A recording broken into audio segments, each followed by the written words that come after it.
Texas Chainsaw Massacre, Salò, or The 120 Days of Sodom, Last House on the Left, I Spit on Your Grave, Guinea Pig, Devil's Experiment, Martyrs, a Serbian film. These are all movies that push the boundaries of violent cinema and the limits of moviegoers' endurance at the time of their release. Virtually unseen in the West, there's a film that deserves mention every time extreme horror lists are compiled. You've probably not heard of it, and I hesitate to say you should run out and find it. Because, like the others, it's not for everyone. If you find the Terrifier movies too brutal, then you most definitely want to steer clear. In 1967, controversial director Koji Wakamatsu released Violated Angels, a hypnotic and unconventional retelling of the Richard Speck murder spree the year before.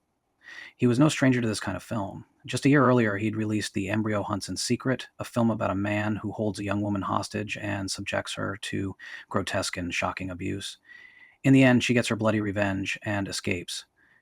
But keep in mind, this is 6 years before Last House on the Left began America's exploration of similar ideas. Violated Angels takes all the mesmerizing fury of The Embryo Hunts in Secret and does the unthinkable. At the same time that he ramps up the explicit sex and violence on screen, Koji Wakamatsu turns the narrative inward. For all its heinous depravity, and there's a lot of it, Violated Angels feels disquietingly introspective and personal. This isn't the broad intellectualism of Natural Born Killers or the wild exploitation thrills of H.G. Lewis. This one feels like a pure, voyeuristic peek into dangerous mental illness.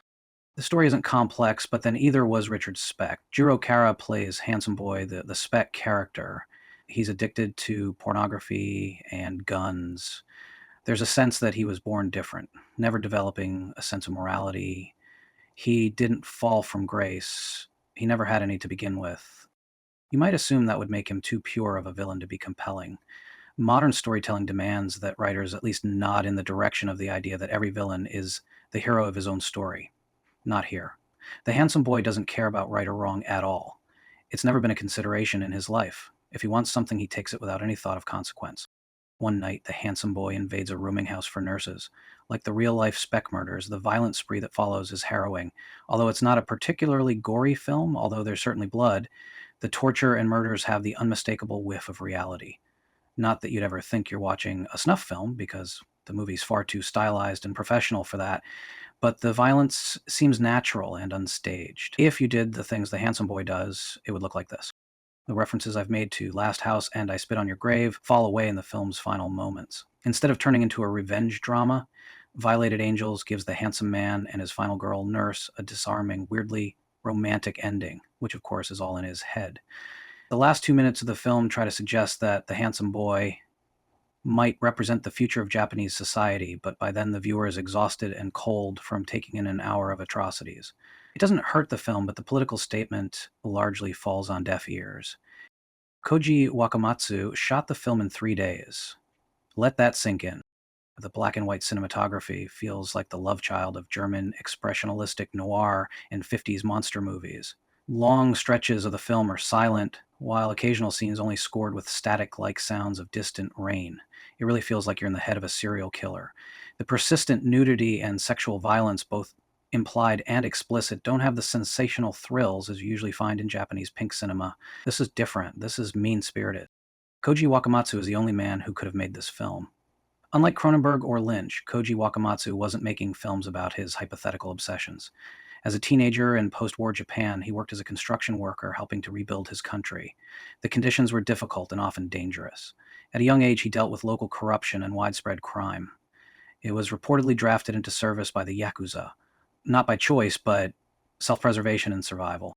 By the time he started making movies with the Nikatsu Corporation in 1963, at age 27, he was already a man who'd seen real struggle, real inequity, and real violence.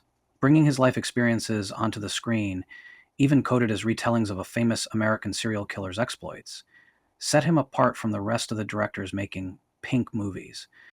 His output was prolific as a director and as a producer, making over 100 films between his first Sweet Trap in 1963 and his final, The Millennial Rapture, in 2012. Along the way, he'd release a number of classic psychotronic films, including Go-Go, Second Time Virgin, Sex Jack, and Ecstasy of the Angels. His later work blended explicit violence, nudity, and sex with overtly political themes, as he'd hinted at in the end of Violated Angels. in a moment of redemption, not unlike the romantic conclusion to the handsome boy's murder spree. Koji Wakamatsu's 2010 political exploitation film Caterpillar found critical success and was nominated for the Golden Bear Award at the Berlin International Film Festival, while lead actress Shinobu Terajima won for Best Actress. On October 17, 2012, Koji Wakamatsu died after being struck by a taxi in Tokyo. Perhaps it's obvious in reflection that his life was always destined to end in violence. His film legacy, however controversial, cements his contributions to film, some of the purest autorial work inside the horror genre.